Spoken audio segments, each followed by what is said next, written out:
quick solution. Go to top right corner and you have to go system or setting,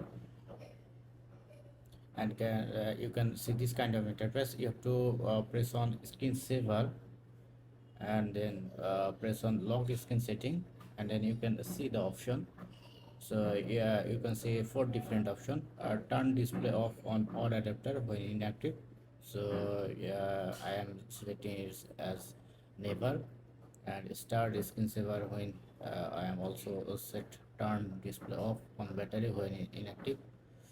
I can make it for 30 minutes, and then it's enabled.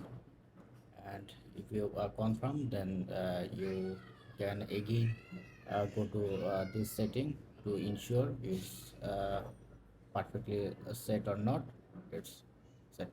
So this is how you can easily stop Mac from sleeping. Hope video helpful. Thumbs up and do subscribe. If you had any question, feel free to ask in comment section below. Have a good day.